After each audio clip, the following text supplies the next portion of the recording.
Assalamualaikum warahmatullahi wabarakatuh. Dalam video kali ini kami ingin mengulas tentang materi perpajakan PPh pasal 25. Semoga video yang kami buat ini dapat bermanfaat dan bisa menambah wawasan bagi teman-teman semuanya. Sekian dari kami. Wassalamualaikum warahmatullahi wabarakatuh.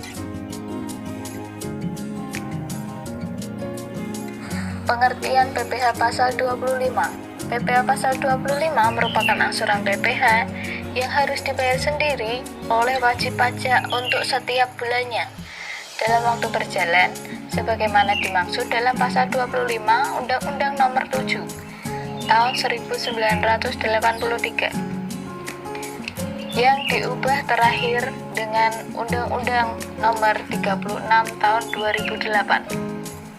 PPh 25 sendiri merupakan salah satu penentu nilai pajak itu kurang atau lebih bayar. Angsuran PPh dapat dijadikan kredit pajak terhadap pajak terutang atas seluruh penghasilan wajib pajak di akhir tahun pajak yang dilaporkan pada SPT tahunan PPh. Poin-poin dalam PPh pasal 25. Poin pertama, PPh yang harus dibayar sendiri oleh wajib pajak untuk setiap bulan pada tahun berjalan. Pajak penghasilan pasal 25 atau PPh 25 adalah pembayaran pajak atau penghasilan secara angsuran untuk setiap bulannya. Seperti skema angsuran pada umumnya, tujuan dari PPh 25 ini adalah untuk meringankan wajib pajak terkait pajak terutang yang harus dibayar dalam waktu 1 tahun pajak. Jika apabila dalam tahun pajak berjalan diterbitkan surat ketetapan pajak untuk tahun yang lalu, maka besarnya pajak dihitung kembali berdasarkan surat ketetapan pajak tersebut dan berlaku mulai bulan berikutnya setelah bulan penerbitan surat ketetapan pajak. Poin yang kedua, angsuran PPh 25 dapat dijadikan kredit pajak terhadap pajak terutang atas seluruh penghasilan wajib pajak di akhir tahun pajak yang dilaporkan dalam SPT tahunan PPh. Besarnya angsuran PPh pasal 25 untuk wajib pajak orang pribadi pengusaha tertentu ditetapkan sebesar 0,75% dan jumlah peredaran bruto setiap bulan dari masing-masing tempat usaha tersebut.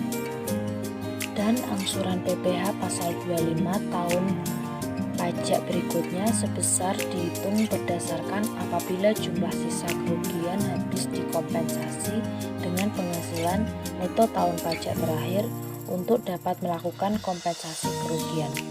Maka angsuran bulanan PPh pasal 25 berikutnya dihitung atas dasar penghasilan neto tahun pajak.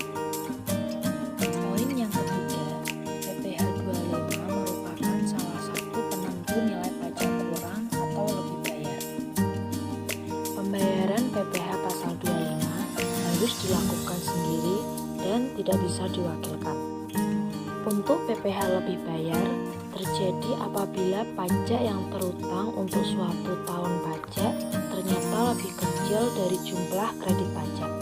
Maka setelah dilakukan pemeriksaan, kelebihan pembayaran pajak dikembalikan setelah diperhitungkan dengan utang pajak. Selain itu, wajib pajak juga dapat memilih untuk mengkompensasikan dengan utang pajak tahun berikutnya.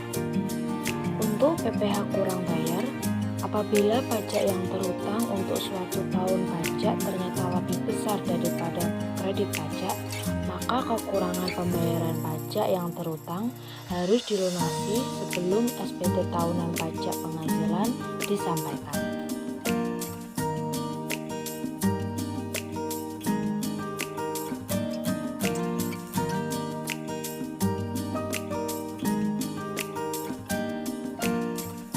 Untuk poin yang terakhir, poin keempat, pajak penghasilan pasal 25, yaitu pajak penghasilan yang dapat dibayarkan dengan cara dicicil selama periode pajak berjalan dengan jatuh tempo paling lambat 15 bulan berikutnya dan pelaporannya 20 bulan berikutnya dan dibayarkan untuk dilakukan sendiri dan tidak dapat diwakilkan, yang bertujuan untuk untuk meringankan beban pajak di akhir tahun. Sedangkan bagi pemerintah, hal tersebut akan mempercepat uang setoran masukan pajak dan ke kas negara. Apabila wajib pajak terlambat membayar, maka wajib pajak akan dikenai bunga sebesar 2% per bulan, dihitung dari tanggal jatuh tempo hingga tanggal pembayaran. Pencatatan transaksi PPh pasal 25. Pencatatan angsuran pajak periode berjalan dapat dilakukan dengan dua pendekatan. 1. Pembebanan akhir tahun dicatat sebagai pembayaran pajak di muka. 2. Pembebanan langsung dicatat sebagai beban pajak kini. Kedua pendekatan akan mempengaruhi jurnal pada akhir periode.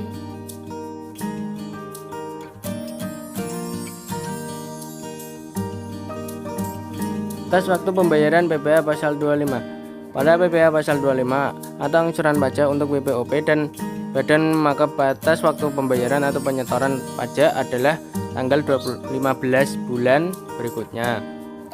Misalnya untuk bulan Februari 2014 angsuran PPh 25 harus dibayar paling lambat 15 Maret 2014. Jika batas waktu penyetoran jatuh pada hari libur atau termasuk Sabtu, Minggu, hari libur nasional dan pemilihan umum, maka pembayaran masih dapat dilakukan pada hari berikutnya.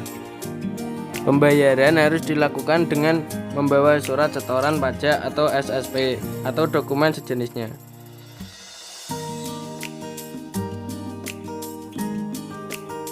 Cara perhitungan pajak penghasilan pasal 25, yaitu yang pertama, kita terlebih dahulu harus mencari atau mengetahui pajak terhutang sesuai SPT. Kemudian pajak terhutang tersebut dikurangi dengan kredit pajak dalam negeri, atau kalau bagi OB itu adalah kredit PPh pasal 22 atau PPh pasal 23. Kemudian dikurangi lagi dengan kredit pajak luar negeri atau PPh pasal 24. Kemudian ketemulah angsuran PPh pasal 25 per tahun. Untuk mengetahui angsuran PPh pasal 25 per bulannya, kita bagi 12. Setelah itu kita akan mengetahui berapa angsuran PPh pasal 25 per bulan. Di sini kami ingin mencontohkan mengenai perhitungan PPh pasal 25. Abdul Majid merupakan seorang pegawai tetap pemerintah Kota Demak yang memiliki beberapa penghasilan sampingan. Dia merupakan seorang tokoh masyarakat yang dipercayai menjadi perantara penjualan hasil tambak warga kepada eksportir yang dipanen 4 bulan sekali bersama istri dan kedua anak angkatnya. Dia menyediakan dana tabungan bagi pengembangan usaha warga yang memang awam terhadap dunia perbankan, apalagi perpajakan. Beberapa keterangan terkait penghasilan dan kewajiban pajak Abdul Majid adalah sebagai berikut.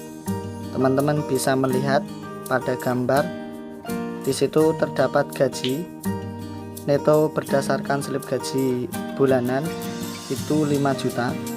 Penghasilan neto penjualan hasil tambak per bulan 35 juta rupiah.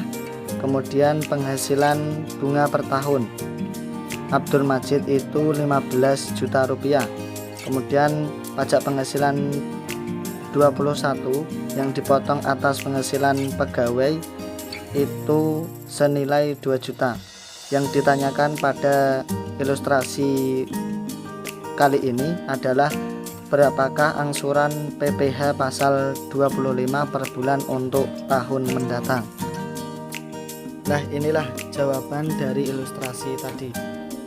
Perhitungan angsuran PPh pasal 25 per bulan. Diketahui gaji neto yang disetahunkan itu adalah 60 juta. 60 juta ini didapat dari hasil 5 juta per bulan dikali 12 karena disetahunkan. Kemudian penghasilan neto penjualan hasil tambak per panen, karena panen setiap 4 bulan sekali. Jadi kalau setahun bisa panen 3 kali. Jadi 35 juta dikali 3, hasilnya yaitu 105 juta rupiah. Penghasilan bunga per tahun sebesar 15 juta. Kemudian ketemulah penghasilan neto setahun sebesar 180 juta rupiah. Kemudian PTKP, karena Tuan Abdul Majid ini sudah kawin dan mempunyai tanggungan 2 anak, jadi PTKP-nya itu 67.500.000. Kemudian PKP-nya itu 112.500.000. Beban pajaknya 11.875.000 rupiah. Kredit PPh pasal 21 sebesar 2 juta. Kredit PPh pasal 22 sebesar 2.628.000 rupiah. Kemudian ketemulah beban angsuran PPh pasal 25 per tahun. Kemudian untuk mengetahui angsuran PPh pasal 25 per bulan kita bagi 12. Akhirnya ketemulah angsuran PPh pasal 25 Tuan Abdul Majid per bulan, yaitu Rp604.000. Teman-teman bisa lihat pada gambar tersebut.